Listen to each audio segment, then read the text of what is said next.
Hello everyone, welcome to Ramesh Reddy YouTube channel. నేను మీ రమేష్ రెడ్డి. ఈరోజు అందరూ ఎదురు చూస్తున్న తెలంగాణ గురుకుల ఉద్యోగాలకు సంబంధించిన నోటిఫికేషన్ అనేది విడుదలైనాయి. వీటికి సంబంధించి ఖచ్చితంగా వన్ టైం రిజిస్ట్రేషన్ అనేది చేసుకోవాల్సి ఉంటుంది. ఈ వన్ టైం రిజిస్ట్రేషన్కి సంబంధించిన డాక్యుమెంట్స్ ఏమేమి కావాలి, అదేవిధంగా step by step application process అనేది మీకు పూర్తి సమాచారం అనేది ఈ వీడియోలో చూసుకుందాం. ఎందుకంటే చాలామంది వ్యూవర్స్ మనకు వీడియో చేయమని అడుగుతున్నారు. దీనికి సంబంధించిన పూర్తి సమాచారాన్ని స్టెప్ బై స్టెప్ ఏ విధంగా అప్లై చేసుకోవాలి, ఏమేమి సమాచారం కావాలి, ఏమేమి డాక్యుమెంట్స్ కావాల్సి ఉంటుంది, వీటికి సంబంధించిన ప్రతి సమాచారాన్ని మనము ఈ వీడియోలో చూద్దాం. వీడియోని పూర్తిగా చూడండి, స్కిప్ చేయకుండా చూడండి. దాంతో పాటుగా ఇంకెవరైనా మన ఛానల్ని సబ్స్క్రైబ్ చేసుకోకపోతే వెంటనే సబ్స్క్రైబ్ చేసుకొని ప్రతిరోజు గవర్నమెంట్కి సంబంధించిన పూర్తి ఉద్యోగ నోటిఫికేషన్ అనేది పొందవచ్చు. సో చూద్దాం ఈ నోటిఫికేషన్ యొక్క పూర్తి వివరాలు. మనకు ముందుగా వెబ్సైట్ ఓపెన్ చేసిన తర్వాత మనం ఆధార్ నెంబర్ ఎంటర్ చేసి ఓకే కొట్టగానే మనకు ఈ అప్లికేషన్ ఫామ్ అనేది ఓపెన్ అవుతుంది. ఈ అప్లికేషన్ ఫామ్లో మనకు బేసిక్ డీటెయిల్స్ అనేవి ఉంటాయి. ఈ బేసిక్ డీటెయిల్స్లో మొదటగా మనకు మీరు తెలంగాణకు చెందిన వారైనా అని ఉంటుంది, ఎస్ అని కొట్టాల్సి ఉంటుంది.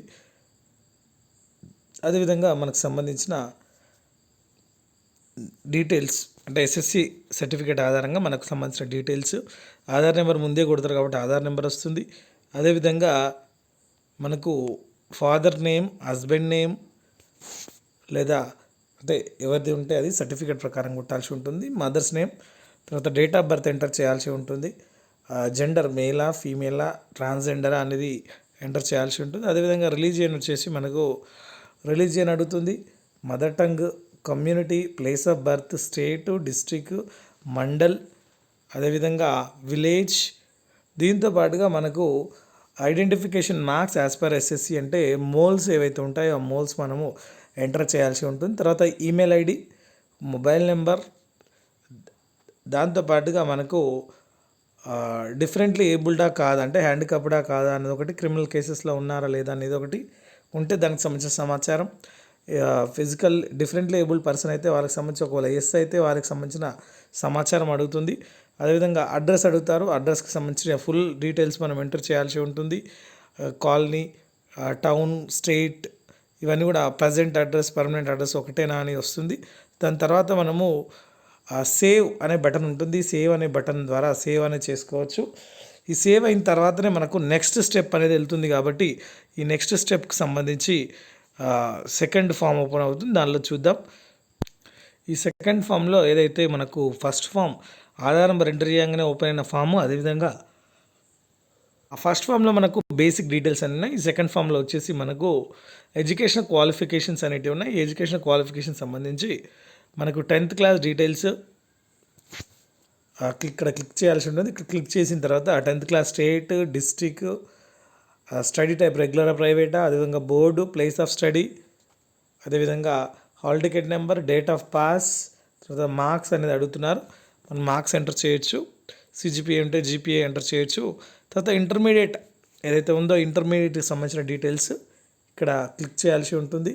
తర్వాత state, district, group, board, place of study, hall ticket number, date of pass, maximum marks, enter marks చేస్తే మనకు వస్తుంది. పర్సంటేజ్ కూడా చూపిస్తుంది. తర్వాత పాలిటెక్నిక్ ఉంటే పాలిటెక్నిక్ డీటెయిల్స్, అదేవిధంగా గ్రాడ్యుయేషన్ డీటెయిల్స్ ఇక్కడ కంపల్సరీగా మనము క్లిక్ చేయాల్సి ఉంటుంది. ఫస్ట్లో క్లిక్ చేసిన తర్వాతనే డీటెయిల్స్ మనం ఎంటర్ చేయాల్సి ఉంటుంది. ఈ డిగ్రీలో వచ్చేసి మనకు స్టేట్, డిస్ట్రిక్ట్, గ్రూపు, యూనివర్సిటీ, అదేవిధంగా మనకు డిగ్రీలో ఉన్న మెయిన్ సబ్జెక్ట్స్ ఏవైతే ఉన్నాయో ఆ మెయిన్ సబ్జెక్ట్స్, సపోజ్ ఎంపీసీ వాళ్ళైతే మ్యాథ్, ఫిజిక్స్, కెమిస్ట్రీ, బీజెడ్సీ వాళ్ళైతే బాటనీ, జువాలజీ, కెమిస్ట్రీ, ఇంకా మిగిలిన ఏ కోర్సెస్ ఉంటే వాటికి సంబంధించి ఎంటర్ చేయాల్సి ఉంటుంది. అదేవిధంగా hall ticket number, college name, place of study, date of pass, maximum marks, enter maximum marks, అదేవిధంగా మార్క్స్ సెక్యూర్డ్ ఎన్ని వచ్చాయి, పర్సంటేజ్ ఆటోమేటిక్గా వస్తుంది. తర్వాత ఇంటిగ్రేటెడ్ డిగ్రీ అండ్ పీజీ ఉంటే అది కూడా డీటెయిల్స్ ఈ విధంగానే ఎంటర్ చేయాల్సి ఉంటుంది. తర్వాత పోస్ట్ గ్రాడ్యుయేట్ డిగ్రీ వచ్చేసి పోస్ట్ గ్రాడ్యుయేషన్ డీటెయిల్స్ కూడా మనం ఇక్కడ క్లిక్ కంపల్సరీ చేయాల్సి ఉంటుంది. ఇక్కడ క్లిక్ చేస్తేనే మనకు డీటెయిల్స్ అనేవి సేవ్ అవుతాయి. కాబట్టి state, district, branch, subject, university, hall ticket number, college name, place of study, అదేవిధంగా date of pass, maximum marks, అదేవిధంగా పర్సంటేజ్, అదేవిధంగా బీఈడి, బీపీడి, బిఎల్ఐసికి సంబంధించిన డీటెయిల్స్ కూడా ఈ విధంగా ఎంటర్ చేయాల్సి ఉంటుంది. అయితే మనకు బేసిక్ డీటెయిల్స్లో క్యాస్ట్ సర్టిఫికేట్ కూడా అడుగుతారు, క్యాస్ట్ సర్టిఫికేట్ కూడా ఎంటర్ చేయాల్సి ఉంటుంది.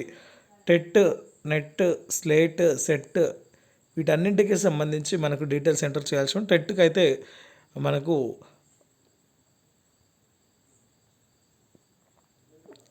Hall ticket number, qualified subjects, date of acquired అంటే మనకు రిజల్ట్ ఎప్పుడు వచ్చిందో అది కావాల్సి ఉంటుంది. ఇంకా అడిషనల్ క్వాలిఫికేషన్స్ అక్కడ లేని ఏమైనా ఉంటే అడిషనల్ క్వాలిఫికేషన్స్ మనం చేయాల్సి ఉంటుంది. అయితే మనము ఇక్కడ కూడా మళ్ళీ పార్షియల్ సేవ్ అనేది కంపల్సరీగా కొట్టాల్సి ఉంటుంది. ఈ సేవ్ అనే ఆప్షన్ కొడితేనే మనకు ఓటీపీకి నెక్స్ట్ జనరేషన్కి అంటే నెక్స్ట్ స్టెప్కి వెళ్తుంది. ఆ నెక్స్ట్ స్టెప్లో మనము ఫోటో సిగ్నేచర్ అప్లోడ్ చేయాల్సి ఉంటుంది. మనకు థర్డ్ స్టెప్లో ఫోటోగ్రాఫ్, సిగ్నేచర్ అప్లోడ్ చేయాల్సి ఉంటుంది. రెండు కూడా మనకు జేపీజీ ఫార్మాట్లోనే అప్లోడ్ చేయాల్సి ఉంటుంది. ఫోటో అయితే 50 కేబీకి తక్కువ ఉండాలి, సిగ్నేచర్ అయితే 30 కేబీకి తక్కువగా ఉండాల్సి ఉంటుంది.